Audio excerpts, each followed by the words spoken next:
સૌથી પહેલા એમના મોબાઈલથી રાકેશનો એક વિડીયો ઉતારી લો. Okay boss. અરે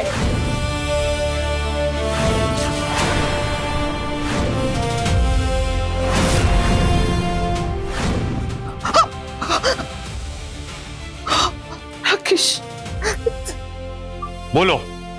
આજનો દિવસ છે ને, આજની તારીખ છે. આપણો રાકેશ જીવે છે. આની ચિંતા કરવાની જરૂર નથી. અત્યારે રાકેશ મારી સામે બેઠો છે.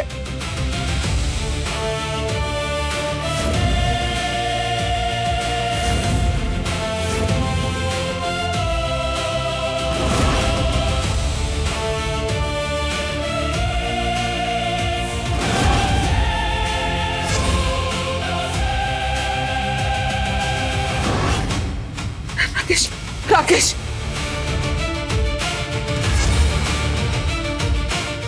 બોસ થઈ ગયું. હવે એમનું અહીંયા કંઈ કામ નથી. બહાર રસ્તા પર મૂકી આવો.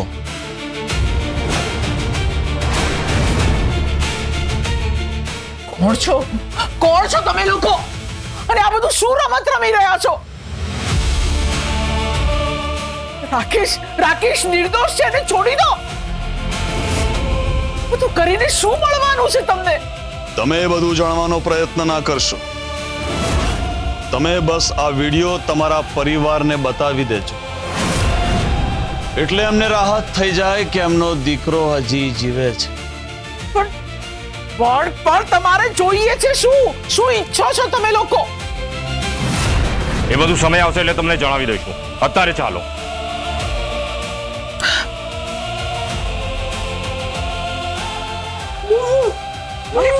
અરે અરે છોડો.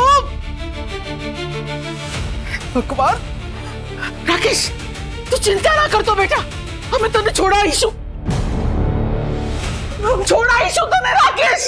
ચિંતા ના કરતો બેટા. રાકેશ, એ બુકાની વાળો માણસ કોણ હતો સરગમ?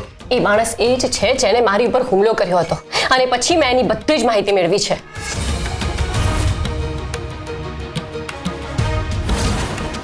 મારે ચિરાગભાઈથી સત્ય છુપાવવું જ પડશે. હમણાં હું આ લોકોને નહીં કહું કે આરો મારી મદદ કરી રહ્યા છે. જો આ લોકોને મારા પર જ વિશ્વાસ નથી તો પછી આરો પણ વગર કારણના પ્રોબ્લેમમાં આવી જશે. શું વિચારે છે સરગમ? ક્યાં છે એની ડિટેલ્સ અને કોની પાસે છે?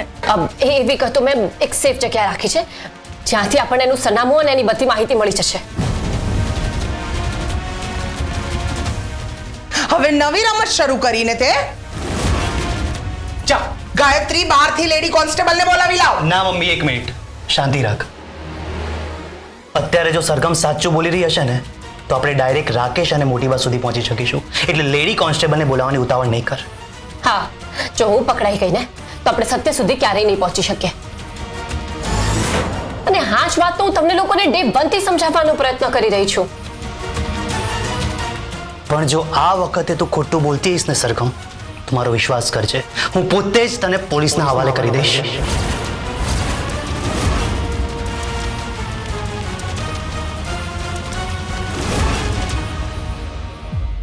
બોસ, તમે કહ્યું તો એ પ્રમાણે કરી દીધું છે.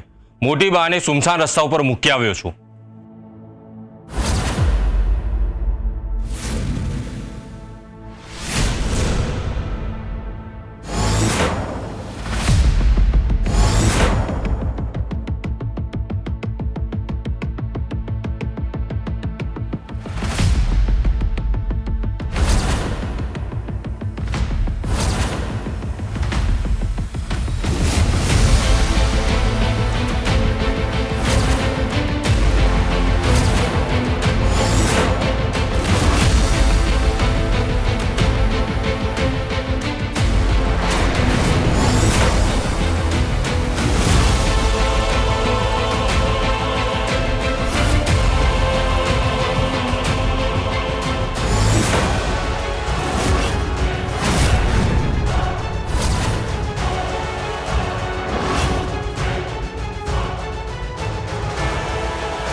બોસ પણ મારાથી શું ભૂલ થઈ ગઈ?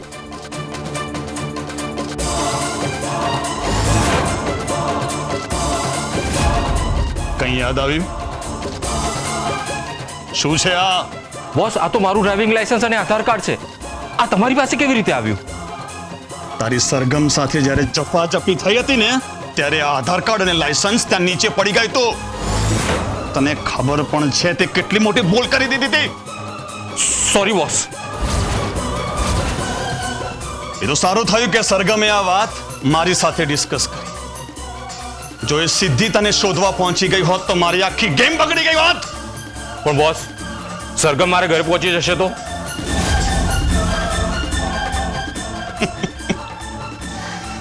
સરગમે તારું નામ વાંચ્યું છે, સરનામું નહીં.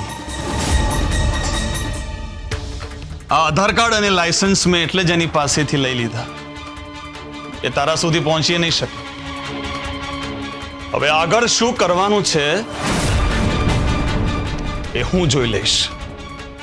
બોસ એક બાજુ તમે સરગમને ફસાવી રહ્યા છો, બીજી બાજુ એની મદદ કરી રહ્યા છો. મને સમજાતું નથી આ બધું શું ચાલી રહ્યું છે. અત્યારે તારે કંઈ સમજવાની જરૂર નથી.